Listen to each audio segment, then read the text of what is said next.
Cannes 2023. Homecoming is a rewarding family drama. Probably higher on my list of must-see releases from Cannes 2023 than it would have been for most was the new film by French filmmaker Catherine Corsini, whose output has been characterized by strong, emotionally affecting dramas throughout the 2010s. Her latest release Homecoming continues in a similar fashion but has a more contemporary, exciting feel than her earlier poignant period pieces like Summertime and An Impossible Love, dealing with younger characters in a shorter time frame, following a black urban family out of their element under the Corsican sun. A vivid, affectionate and emotional family drama and coming-of-age story, Homecoming follows Kheididja Aissatou Diallo Sagna, a middle-aged mother and her teenage daughters Jessica, Esther Gohourou, and Farah, Suzy Bemba, as they return to Corsica where the girls were born and to which they've not returned in 15 years since the death of their father.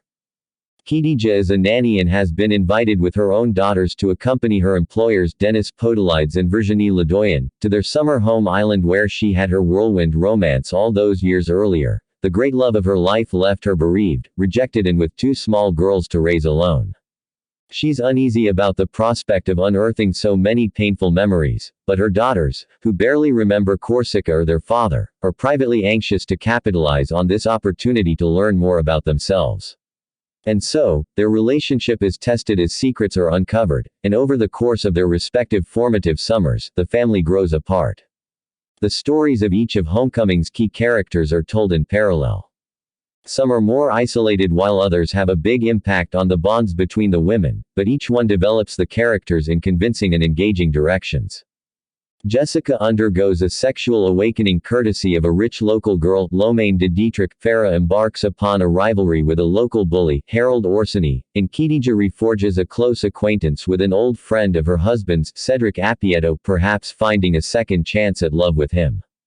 These occurrences might sound trite on paper, and yes, Corsini has never been afraid to embrace melodramatic story beats, but the naturalistic writing and performances manage to walk the fine line she's drawing, making the characters feel credible and the conflicts between them organic. Homecoming's drama focuses on a healthy balance of internal and external conflict, within and without the family and each member. Corsica is evidently very white and the dark-skinned family draw suspect glances from the locals as soon as they arrive, and Farah's rivalry with a local boy sparks up because she sees him being racist to a group of children. It's little wonder that Kheididja felt unwelcome even after her marriage to a local boy, nor that she encourages her daughters to be wary about expressing themselves and their sexualities too openly. Image from Homecoming. Farah, Suzy Bemba, spends some quality time down by the river with her father's old friend, Cedric Appieto. Image courtesy of Festival de Cannes. Jessica is the straight student and Farah is the loud, impulsive screw-up, but over the course of the film's events the two start to switch places, with Jessica's burgeoning sexuality and the influence of her new girlfriend Gaia opening her up to feelings and experiences she'd not previously been confronted with, leaving Farah to grow up in turn and be the adult. It's a finely nuanced picture of growing up and incredibly well played by the young cast. None of the characters here are perfect, with their emotions driving them each to rash, but understandable decisions that have painful consequences for each other. As Kheididja plaintively asks of her daughters, they don't need forgiveness, but indulgence. They're each still working out their feelings and have yet to fully understand their needs. Each is going through something and needs space, support and understanding, but these are just not things their family members are always on hand to give.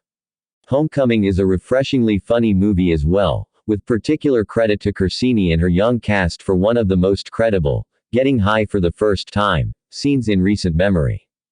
Gaia's parents also provide deft comic relief, as her father pathologically reminds his daughter of her faults and is preposterously in denial of her evident homosexuality. It never feels like forced comedy, though. The performances are so consistently deft and naturalistic that the whole film maintains an air of spontaneity and energy, even when the story starts hitting beats that would feel melodramatic in a less finessed production. Like with Summertime, Corsini's skill at depicting the film's climate and milieu is a particular strength. Homecoming takes full advantage of its beautiful Mediterranean island setting to offset its difficult family drama against the canvas of an idyllic summer of love. However high the emotions run, the likable characters and enviable location keep the film accessible and enjoyable. Homecoming may not be as challenging film as An Impossible Love, nor quite as enchanting a one as Summertime, but it's less flawed than the former and closer to the latter in tone, showcasing winning performances of endearing, relatable and nuanced characters as they each jostle for room to grow independently of each other.